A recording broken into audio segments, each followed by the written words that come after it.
Welcome back, everyone, to another episode of Life After DD214. Today, I have a very special guest, Stacy Simmons. How are you doing, Stacy? I am good. How are you, Rob? Oh, I'm doing fantastic. Thank you for coming today. Of course. Why would I stand you up? You know, things happen. This is life. Schedules get busy. Yeah, such as life, and schedules get busy. So, fun fact is Stacy is one of my former soldiers. Back when we were at 115th out of Fort Hood, we deployed to Iraq together Mm-hmm. in 09-10. And then we left Fort Hood about the same time. Me Yeah, going off to do other things, and you going off to do civilian. I civilian was a things. civilian, yeah. Yeah, yeah. So let's jump into that. Let's start from the beginning and say, like, why did you join the army? Well, my pretty much since I was 5 years old, I wanted to be a police officer, right? I don't know what drive I had to want to serve people. And when you're in junior and senior, you're doing that research to like apply for colleges, see what jobs pay what salaries. And for me, I was like, I knew I wanted to be a police officer. But one day I was walking down the halls, as one does when you're a senior, and there's recruiters set up at the table, and they're like, I'm very competitive. And they're like, I bet you can't do however many push-ups. And I was super athletic, and I was like, yes, I can. And not only that, I achieved the minimum standard for a female in the army. Like I exceeded it, and they're like, so what are you doing? Like you going to college? And so I did that. The very, very, like, I mean, the first couple of weeks of senior year, I met with a recruiter. And honestly, hand to God, I wanted to be a Marine, but the only reason why I wasn't a Marine is for two reasons. I couldn't swim. I never learned how to swim. And secondly, I think you had to do pull-ups as part of PT, and I was like, I could not. I was small then, and I still could not do pull-ups. So I joined the army. I mean, it's second best, but and yeah. So I did depths for a year. I did PT with them. I did their little drills with them. I got to go tour Fort Lewis, and then I ended up getting promoted to a PFC before I even shipped out. Yeah. That's fantastic. And then so you graduate basic training. Where'd you go do AIT? So I've had a break in service. I started AIT. I went to Fort Huachuca for a human intel collector, right? So that's what you don't understand when you're a young 18, 17-year-old signing a contract is like, I wanted to be an MP, but they're like, hey, have you ever thought of like being a human intelligence collector? I'm like, no, what's that? And they're like, they described it basically like an interrogator, like you were like FBI or CSI, like what is it? Like CIA. And I'm like, cool. Like at 19, how old was I? Lord, I don't know. I have like a bad memory. I was like 17. And they were like, yeah, so I did that. I signed my contract. And I was stupid me. I was like, I'm going to do life. I'm 18. I don't want to have kids. I don't want to get married. So I signed a 6-year contract. So I did basic in Leonardwood. I did AIT in Huachuca. I met my son's father there. And I definitely fell into that AIT trap, right? Because this is back when you had harsh drill sergeants and you had to like live in a bay and you didn't get your cell phone, right? And I grew up really strict. And so I fell into that AIT trap where like, don't get married on the weekends and don't get pregnant. And what happened? I got pregnant and I got married. So I had a break in service, and I thought, dumb 18-year-old me, pregnant, was like, oh, my PFC husband's gonna take care of us. Now we get to his first duty station at Fort Hood. That was rough. We ended up separating. I rejoined. At that time, your chemistry changes when you're a young mom, and so I was like, I want to do whatever MOS is gonna get me back home the fastest. And so I switched courses, and I was like, they're like, well, you can do about supply. And I was like, I really don't care how long is training. So then I ended up going, is that Fort Lee, Virginia? Mm-hmm. Yeah. I went there, I did my time, I graduated, and then I ended up at Fort Hood on compassionate reassignment. And now thinking back, I'm like, dang, you're stupid. They asked me what duty stage, like, do you want to go to Fort Lewis? And I'm from Washington, and I was like, dang, I should have chose. In hindsight now, I was like, you should have chose that. Did your separation, got a divorce, and went that route. But no, I went to Fort Hood, got to my unit, and it was 115. I was in Bravo Company. I think I in process, and I was there like less than a month, and we went straight to AIT. That sucked. Yeah, so it was a little rocky start, my army career, and then like we deployed like shortly after that. Was NTC was like October, November, and we deployed in February. So that was like, were you there that whole time? Or you came a little I after? came into Fort Hood 2008. So yeah, we came in Yeah, same time. 2008, and then we deployed in 09. So I had a whole Hmm. year. The 115th had just come back from their 18-month deployment. Oh, I'm sorry, First Yes, so Brigade that's around had. the time. That's the time that I came in. Yeah. So we like went in at the same time. Like Yeah, back to Hood. Yeah. yeah, yeah. So that was crazy. And then I got moved from place to place. I went from 17 on their FST or their FSC, and then came back in the middle of the deployment. I came back to 115th. So that was kind of a weird shift. Yeah. And so we just kind of jumped right into NTC, right into deployment, Hmm. moving on. And then we get back, and what's your thought process? What's going on right there? Because you had made E5. Yeah, like pretty quickly. I had the points pretty quickly because I just felt like I got thrown into so much stuff when I got back, right? We got back, we had leave, block leave, and then they're like, "Hey, you're gonna go to Soldier of the Month board," and then I won that. They're like, "Hey, you're going to the promotion board." I got promoted. Hey, I was like, literally, I think we were in the field again because I remember, yeah, then they threw me in the NCO of the month board and I was an NCO. I'm not even joking you. Not even like a week. I won that by default because nobody else was there because we were in the field. They had to send somebody. No, my thought process was like I was reintegrating. I wouldn't say that we had a terrible deployment. I don't nothing really happened during our deployment. And I spent my time not doing my job during deployment. I was on the PSD team for the battalion. And then they threw me into one of the shops like after I came back. Then I'm like navigating that and I get back, I get promoted and I never did my job ever. So I'm like, oh, you want me to run a supply room? I have no idea. Like you want me to issue some sensitive items out? Like I don't what do you want me to do? I don't know what to do. So my thought process was like, let's reintegrate, let's learn how to be an NCO, let's learn our job first of all, because there's a lot of people looking at you like, hey, we got all these like these things that we have to do, and I'm just standing there like, hmm. So really, like my goal was to like, I had gone through a divorce when I got back, and I got custody of my son, because like he was with his dad while I was deployed, and then boom, we got orders again, and we're supposed to go to do Operation Enduring Freedom. Yeah, cleanup. And I'm like, what? What is happening here? Like, we literally just got back and we're about to go on another deployment. Um, and I was prepared. But then when it came down to a parenting plan, I just spent like, this is a lot for a 21, 22-year old to go through. Like, I deployed, I was away from my son for a year. I come back, I'm trying to reintegrate. I went through a divorce and a custody battle. Those are things like as a 21-year-old, like those are hard things to mentally process. And they're like, by the way, you're going to deploy again. Oh, by the way, you have to give custody that you just were awarded to somebody else, which naturally would be his father. So I had to decide, like, I made five really fast. I was very motivated, high speed.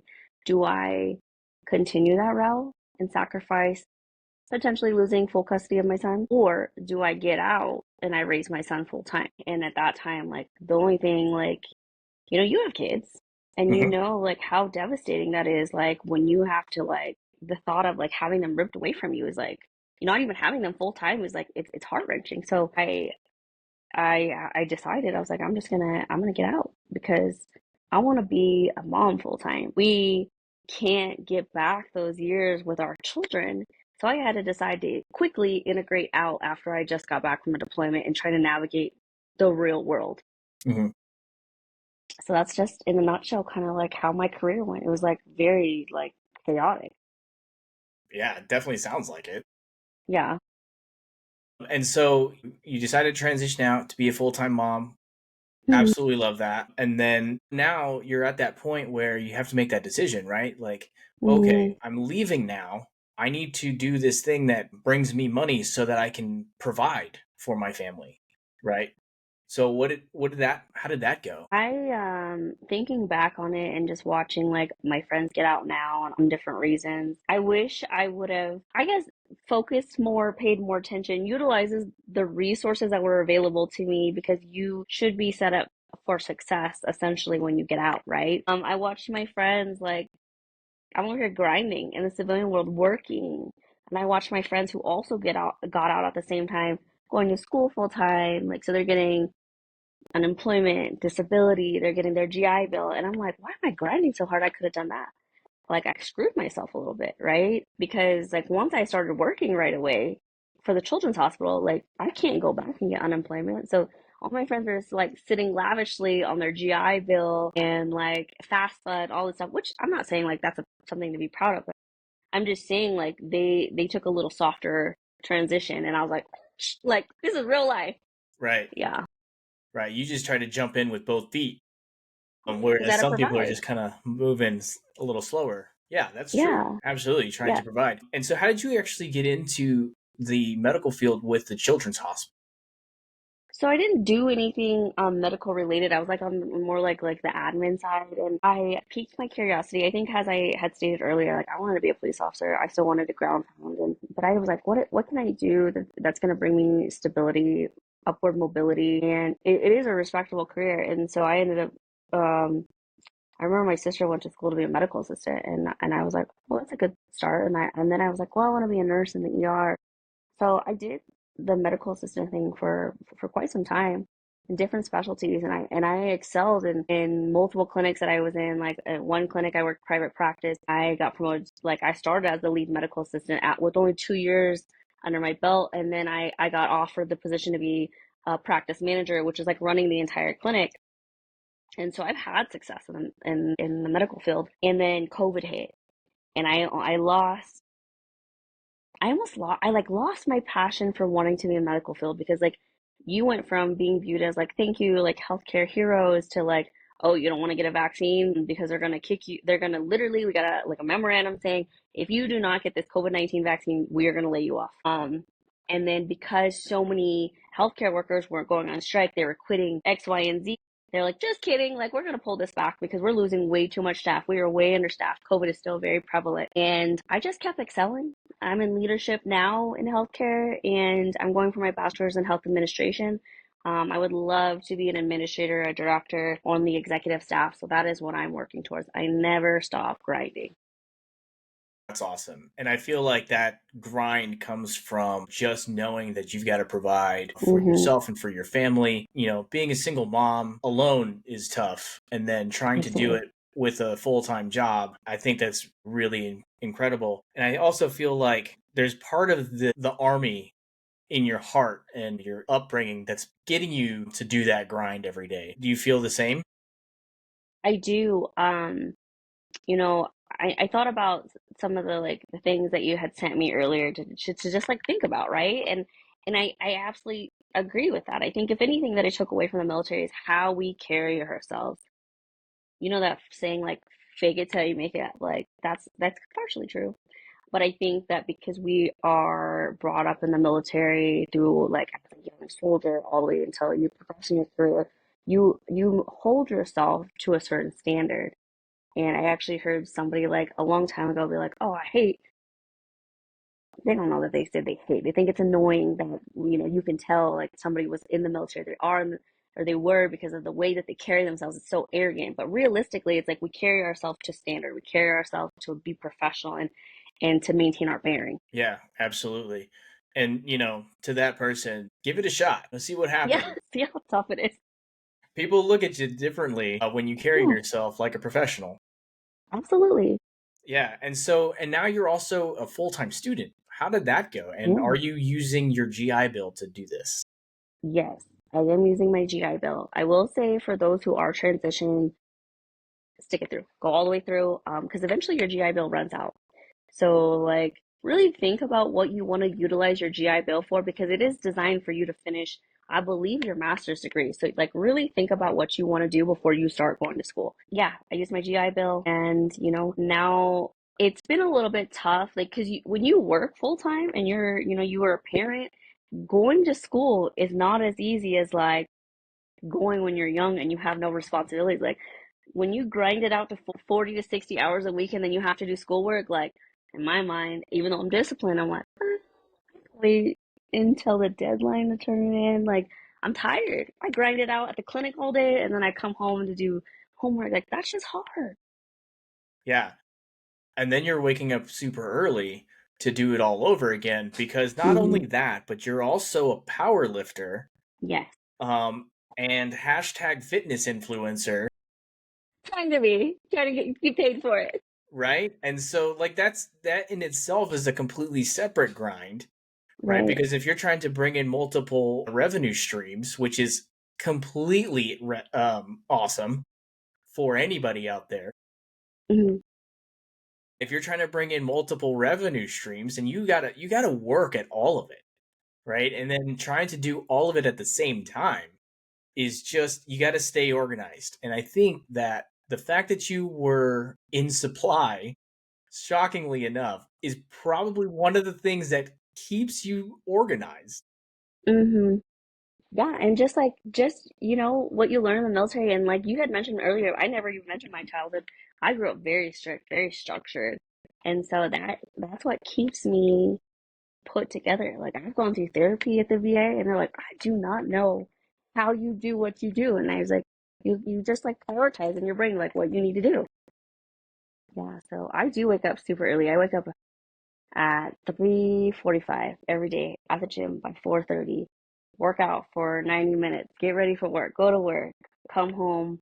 Do homework. Do adult life. Like I'm grinding. I won't stop moving until probably like 8, 9 o'clock after being up at 3:30 in the morning. Yeah, it's crazy. Yeah. And then you got to do it again. And then, and you got to make sure you get your 8 hours of sleep and recovery. All those things that have to happen in order to be primed for the next day. Absolutely. You brought this up, and I don't think we talk about it nearly enough. Is you went to see a VA therapist, Yes. right? Why did you pick the VA for one versus a outside of VA network therapist? Well, I started actually on the civilian side with a civilian provider. Hmm. And he started me on this therapy, which I know a lot of military members and first responders do this therapy. It's called EMDR therapy. It's supposed to be bilateral stimulation to help you work through something that you went through without going through it, without feeling those emotions in the way that you felt them in that time with bilateral stimulation with your hands, with tapping, with something. And though it helped me through what I was going through, I don't think that that was effective for what I was needing. There was a lot that I didn't understand when I was going through therapy because we were told to like suck it up, push it down, keep going. That's just life. That's how I was raised also. Later on in life is that you have the inability to feel emotions and recognize emotions that you're having. I didn't learn that until I went to a VA provider, which, the VA providers are civilians, but they understand. I think they like have to do continuing education to understand like this is how the mind works for somebody who was in the military, somebody who's been deployed, someone who's experienced true PTSD. And I've honestly had two amazing mental health providers at the VA. And one thing I want to say to like fellow veterans is like trust the process, right? It is a process to get paired with a mental health provider. You have to like do multiple screenings. Like you're going to do a phone screening, basically saying like, "Hey, what things do you need help with in this immediate situation? What things do you feel like you need help with in the long term?" And then the VA will decide if you need long-term therapy or if you need a P and they're going to push you into small groups that because there's long wait times for mental health. Do it if you need it. I personally just stuck it out and went to a VA provider. And honestly, I learned how to communicate. Something I struggled with getting out was maintaining interpersonal relationships, professional relationships, friendships, family relationships, personal, like actual dating relationships. Like that's something you don't realize that the military heavily impacts. And I really feel like mental health is something that we should prioritize, especially when we're transitioning. Yeah, absolutely. So I think it's really important to know that, the VA actually does provide a litany of services Mm-hmm. for us to get better. And I love that you said trust the process. Mm-hmm. I will say for myself personally, I didn't trust the process. I went rogue, essentially, tried to do it on my own, Yeah. and ended up back at the VA hospital. But yeah, like I feel like having that ability to talk to somebody, having that ability to Mm, communicate as well, not only with the therapist, but as you said, like maintaining interpersonal relationships, maintaining professional relationships, because the civilian world, like it or not, is not exactly the army or the military world. You can't say the same things to your no. coworkers. HR immediately.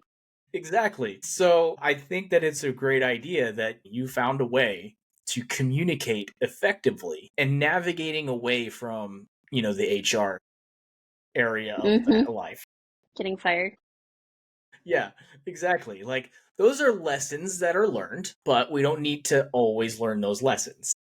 Yes, absolutely. So yeah, trust, you have to trust the process. It is long, but I will say if you are in crisis, they have a crisis center. Like you can walk in, you can walk into the ER. Like if people are in crisis, you don't have to wait. You can just go to the VA. They are equipped for that. Right. And I would also say that if you are not near a VA hospital, you can still go to a normal hospital, to their ER, Absolutely. and declare that. And then also say, whatever you need to say, like, hey, I'm part of the VA healthcare system. I want this to go through them. And they will do it. I know that for a fact. And that in itself is very powerful, because a lot of people think that you can only go to a VA hospital. Well, for me, that's over an hour away. Yeah. And there's no way that I'm driving myself there um When you're in crisis, no way. when I'm in a crisis. So what are you in school for? So right now I'm going for my bachelor's for health administration. I've switched it. I was going for my bachelor's in marketing because during COVID, I think I had mentioned it. Like I started to lose my passion for healthcare. I'm like, what am I gonna do? Well, I was like, I'm gonna transition into business because during COVID, I was supplementing my income. Not that I needed to. My ex-husband made a ton of money and I didn't need to. But like I'm very, like I had mentioned, I'm very driven. I cannot stay I cannot be content doing nothing or just like staying at one level. So I was actually an affiliate for a boutique and I had made thousands of dollars and I was like, man, you are very good at marketing and business. And so I was going for my bachelor's in business, but as long as I've been in healthcare, it only made sense. And I feel like I am born to lead. I switched over to be my bachelor's in health administration because one day I would love to be a director or on the executive staff of a hospital. I think that given that I came from the floor, meaning like on the clinical side, I have a lot to say. And it's not just administrative wise. Like, yes, you can learn policy, you can run analytics and you can use AI, but like, it's no different than being, a soldier and then becoming an NCO. Like, you have to go through it to like give that solid advice, that leadership. And so that's why I transitioned back to be in administration. And I never thought I would go that route because I really thought I wanted to be a nurse. But like I said, during COVID, I was like, hell no. Like, they do not appreciate you. They run you to the ground and nobody cares. That's just the reality of healthcare. Like, I was running my all day today because I'm short staffed. And that is the name of the game since COVID. We are incredibly short staffed. Yeah. Yeah, and that's always a tough thing to do, especially, with high op tempo locations and, just a high op tempo job in itself. But you also mentioned that you're practically an entrepreneur, right? You've Yeah. done I'm quite a always bit. grinding. Yeah, I've seen multiple business ventures of yours. What makes you just come up with really cool, like, different ideas? Because not only did you do the boutique, but you also now are like fitness influencer and you're an ambassador to fitness companies. What's that like? How do you get selected to doing that? So honestly, I started working out. Like I've always worked out. That's something that I've just done. And it wasn't until maybe the last 3.5 years that I was like, I took my fitness to another level. It's just that's how I use my mental health. Like that was my outlet for mental health. And it turned into just like being an outlet to a passion. For me, the reason why I chose to go towards powerlifting and not bodybuilding is because I'm 5 feet tall. right? And so no one is going to expect a 5 feet tall woman to step on a platform and deadlift 335. So it's about discipline. It's about that power. With that, when you find your niche and you're passionate about something, like you started a podcast because you want to interview veterans and get their experience. Like that was your passion. I realized I am passionate about fitness. Not to the sense of like I'm counting my macros, I'm being crazy, I'm doing cardio all the time. Like, no, like I'm very strong and I pride myself on that. And so with that, I just posted. I started to post because I enjoyed it. Because it was a passion of mine. I think when you find things you're passionate about, don't let anyone stop you and like, oh, that's cringy. Like, oh, she's posting her pump pics again. Oh my God, she just wants to show her butt cheeks. Like, that's not it. It's like I can't tell you how many people have messaged me like, keep posting what you're posting, unsolicited. You've given me motivation to go to the gym. Please help me with, you have amazing shoulders. Like, can I get your shoulder workout? And I don't charge people for that. Like, I just tell them what I do and like what my splits are. And so with that, like, I had a pretty decent following. I mean, I'm not saying like I'm a real influencer, but when you have enough, like you can apply to be an ambassador. And I've made money from my ambassadorships. And I really hope that I can build my platform that I can be a sponsored athlete. And so I've considered doing a powerlifting competition in hopes that I get sponsored. I've talked to local people here who have like considered like a sponsorship. And a friend of mine from back home, like back in the Pacific Northwest, he just created his own pre-workout line and his own supplement line. And he was like, I really want you to get on board. I really think I can take you to the next level. But here in itself, like I've loaded my plate so much, is like, how do I take on another business venture? But I say, if you have a passion, if you have an idea, like don't let anything stop you. You're gonna fail. Guarantee you are gonna fail. And that's part of it. Like that's part of entrepreneurship. Like you're gonna fail. People are gonna like, Rob's posting his cringy videos again, like, he's like interviewing people and they're talking about the same things. Like, that's it. But it's gonna take one episode, one story, one something, and that's gonna make the difference. You gotta grind it out. Fingers are crossed. 2 years from I now, was like, if 3 you years blow from up, now. like remember I was on here. Yeah, yeah. You mentioned this, and I love it. Right, I love the fact that you say this, especially to veterans. Right, you say you're gonna fail. You're Yeah. gonna fail. Right. We Yes. we grew up in an environment where failure was detrimental. Right. Mm-hmm. Failure or doing something wrong or making mistakes could be devastating to a lot of Yeah. things. So one of the reasons why we hold ourselves to a incredibly high standard is because when things go wrong, lives are at stake. You mentioned you were on the PSD team back in Iraq. If something went wrong, like lives We were were in the shit. Like, lives were literally at stake.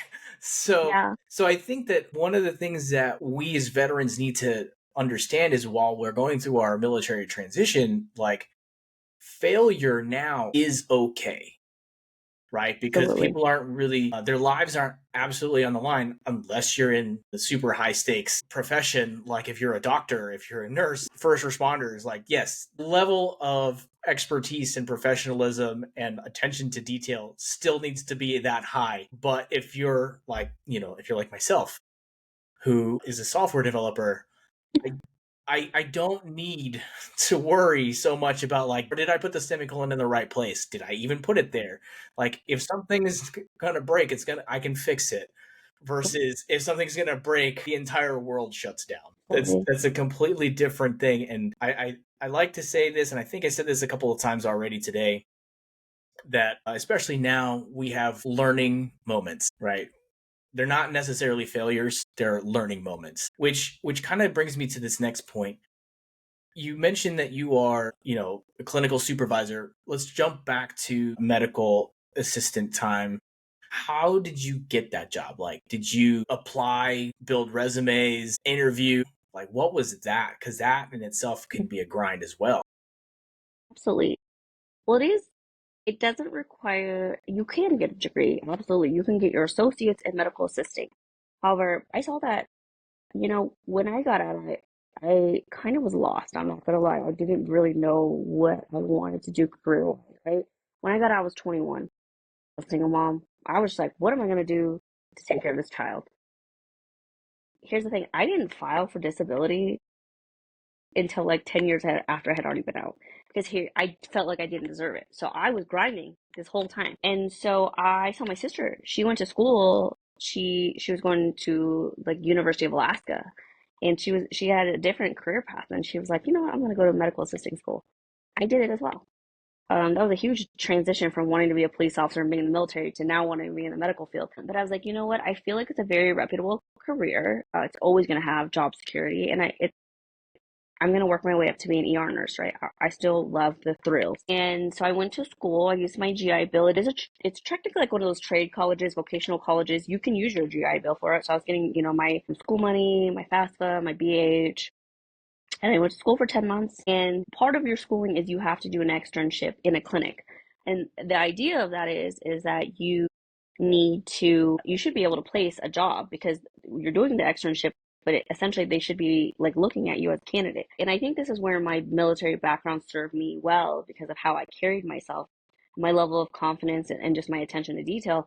I got placed immediately. Like I got an offer before I even graduated. I started my very first clinic that I worked in was one that I didn't choose actually because I was like, these are the specialties I absolutely do not want to work in. Family medicine being one of them.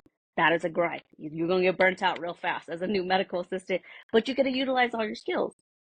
I had a happy medium and I got placed in OB/GYN. As a woman, I was like, this is a weird place because, you're just dealing with lady parts. And so the flip side of that is like you got to see OB patients. That was my very first job. I was there for 2 years. My ex-husband decided like let's move to Idaho because Washington was just like too liberal for us. Like we just could not do it. Like we were both from there. I just couldn't do it. There's no forward mobility. It was like crime ridden because of it's a major cities. So we moved to Idaho, and that's when I got placed in a private practice. I had only been a medical assistant for 2 years, and I got offered a lead medical assistant position. And I guess when you interview and you carry yourself with such confidence, and that comes from your almost your arrogance from being in the military. Like, I have never failed at getting a position. I've never not gotten a promotion. So I did that for like 6 months, and then they let go of the practice manager for the practice, and they offered it to me. Like that is a significant jump. If you look at how leadership is structured in healthcare, I went from being just a lead medical assistant to not even a supervisor. Like I was just like I was the big boss for that clinic. And then from there, I kind of just I went to different specialties. I worked in neurology. I now work in sleep medicine, and I've just worked my way up. And I think that the what I learned in the military is just like how I carry myself and that level of confidence and competency. It's gonna get you a long way. You just like you gotta fake it, even if you don't feel it on the inside. Like you gotta fake it. Yeah, that's definitely one of the things that we learn growing up in the military is you got to fake it till you make it. And Yeah, as silly as that may sound to some people, it still works, right? False motivation is still motivation, as they say. it is. Yeah, Once you start getting your feet wet and then starting to get minor wins or small wins, that's the confidence booster. And then you're going to start making bigger wins and start making bigger wins. And you're just going to be on a roll from there. So, yeah, absolutely. Just fake it until you make it. And you have to understand, you have to believe you're going to make it. yeah. You have to believe in yourself. Like that's it. Like you're an LT, and then you graduate and you get thrown in and you're like, here's a command, like here you're next. So like you're like, shoot, I gotta make decisions. Like I don't know what I'm doing. Yeah, absolutely. So you mentioned something, and I want to touch on this. You applied for your VA disability. You said 10 years after you got out. Now, It's something roughly in that time frame, yeah. yeah. So I want to talk about this specifically because a lot of people don't realize that you can still do that, right? Like, is it easier to do it as soon as you're transitioning? Absolutely, Yes. right? Because all the Yeah. medical records are in front of you, all the things are there. But I'm kind of the same way. I got out and I don't think I actually started making or started like doing VA stuff like until 3 years afterwards. So, kind of the same situation. I didn't feel like I deserved it, right? Granted, I deployed twice, one Iraq, one Afghanistan, but I also still felt like I didn't deserve a VA disability. but some things hurt, and there are other things that are affecting my day-to-day life that are from the military. So those kinds of things are things that we have to apply for or seek help with. And if there's Hmm. compensation that goes along with it, then yeah, that's fantastic. So why, or so how did that process go for you 10 years later after getting out of the military? I mean, I'm fortunate, given that like when we were in, medical records were on paper. You got to carry your little medical records everywhere. Now everything's electronic. And so I struggled with, there's nothing physically wrong. Things hurt, yes. Should they be hurting like this at 21? No.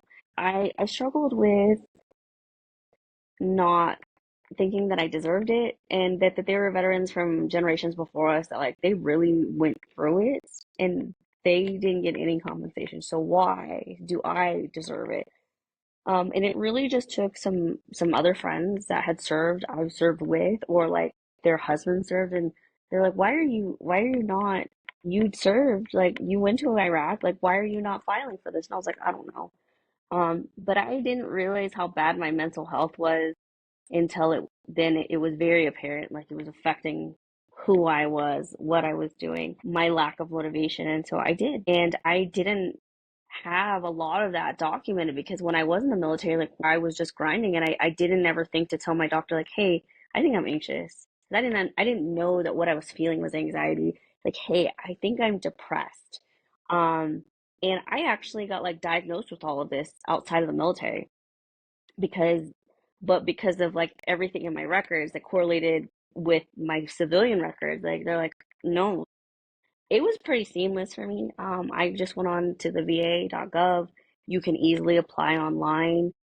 It is going to ask you for your medical documentation, and luckily, like for newer soldiers, or even, soldiers who had been in 9 years, like that's all electronic. So it can upload, the VA can request like your medical military records.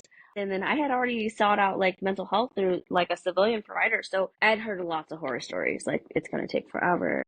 They're not going to approve you. Like you need to have your documentation. So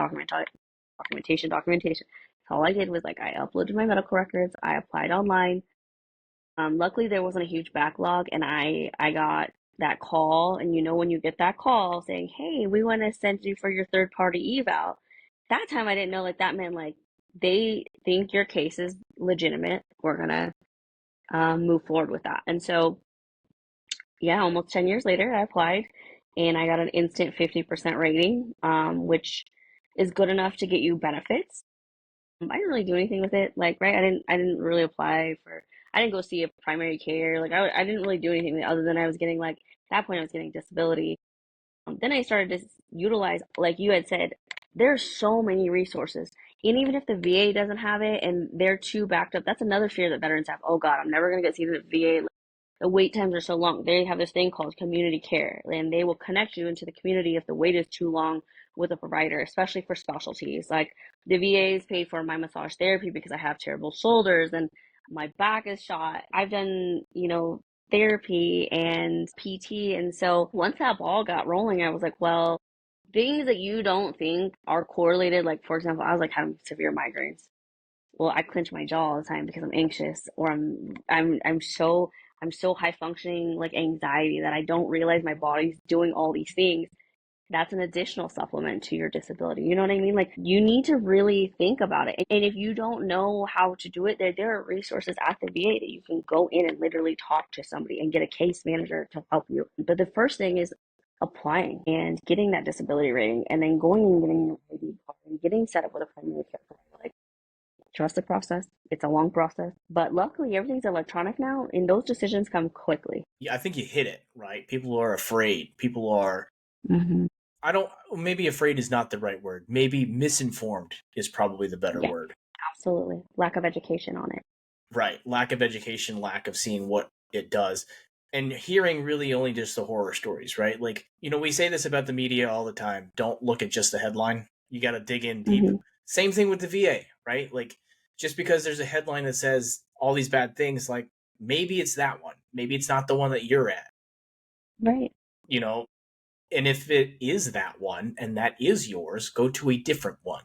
Go online. And as you mentioned, there's a lot of different resources. There are free resources to get your application process started. There are paid resources that you can utilize. Take those with a grain of salt. Research them to see what all they provide. I have to go see this doctor.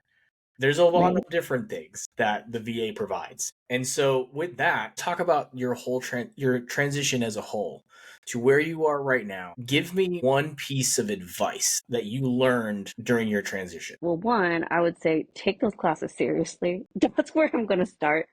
And it's like the military. Everything takes time. So I would say, like I had reiterated this multiple times, you have to trust the process. And if you're too afraid, ask. I think that, like we had just said, it's the lack of education. It's a lack of education that people don't seek out these resources when they're transitioning, and don't be afraid to seek out care, especially your mental health. These are the tools that are in place to help you be successful. And I think it starts with you. So if you feel like you are where it needs to start, take care of yourself first. So, like filing for disability, you and I both waited. Why? We don't know. Like we just didn't feel like we deserved it. But look at the quality of life that we have now. I don't know if you've ever had civilian insurance. It's terrible. You pay a lot of money and you don't get like what you need. But I will say, I don't care if I have long wait for the VA appointments. If you trust the process and you work through the process and you ask for help, it's going to yield positive benefits overall. Make sure you're paying attention to the VA home loan classes, enrolling into disability, and there's support groups to help you transition. So I think that is my biggest takeaway is utilize the resources that are available to you. Don't let them just slide. And looking back at young Stacy, I was like, I wish I would have taken advantage of those now, but now I'm utilizing them at 36. And my life is, I'm just like, I have surgery coming up, and I'm like, this would be thousands of dollars, and this would be a very painful pill to swallow, especially in the economy that we're in with all these MRIs and all the stuff that I have to do. But like, utilize what you have. You earned it. Yeah, absolutely. I typically ask this question as the very last question, Okay. which is what's one thing that you learned or did while you were in the Army that you still do today? Now, for you, though, you grew up with a super structured life, so you can't use a super structured life as your answer. I didn't though, because like I just told you, my super struck life also like mentally messed me up. So like I had to learn how to be an adult. I watched a snippet of your last interviewee, and he was like, "Oh, I show up 15 minutes early." Like I'm gonna tell you, for as long as I've been a civilian, I did that, and I don't do that anymore. I'm like borderline late everywhere. That's just part of being a civilian. So that's not it. I honestly think, and we've talked about this. I think that was like pretty much the premise of what we talked about. Is like I know we hated it, and like being so structured. I think is that military bearing. It's instilled in you. And to this day, I carry myself with so much pride and confidence because, like, I served. I was an NCO. It's how you carry yourself, and it's never failed me. A part of that, like you had mentioned, it could be my upbringing. I guess the bottom line is the discipline that I got from the military. I think that served me well in my civilian life in all aspects, right? Because naturally, when you're a civilian and you're a veteran, they're going to be like, oh, well, they're in the military. They must be very squared away. But we know that that's not the case. Some people get out and they fail. Some people are dirtbags, and you're like, geez, I served with this person. Like, I know multiple people that we served with that went to jail, and like the crazy things, right? But I think for me, it's discipline. I think not just like you mentioned my childhood, but I think it was really the military, like that discipline, that drive, what was the old army slogan? Be all that you can be. That's literally the premises of my life. And that's That my is the biggest new takeaway. slogan as well. Oh, is it? Yeah, Yes. it's come Yeah. back. So, oh, thank God. Because, like, I was hearing the army's a little soft in it these days. The military as a whole is soft. But I know you said don't use it. But for me, my biggest takeaway is the discipline, structure, and discipline. If you carry yourself with so much confidence and believing in yourself, and I think that as much as we feel like we're getting beat down in the military, they're actually building us as individuals. I agree with you 100%. Even though you said don't use that answer, but that was it. That's it. I Yeah, can't tell you that I show up on time because I don't show up on time. Like I'm borderline late every day. not anymore. It's just not me. So, all right, everyone, take a moment, like, share, comment, subscribe. Stacy's Instagram will be in the description. If you want to reach out to her, get all of her splits and all of the ambassador discounts that you can get from her. Anyway, everyone, have a great night. Later, lads.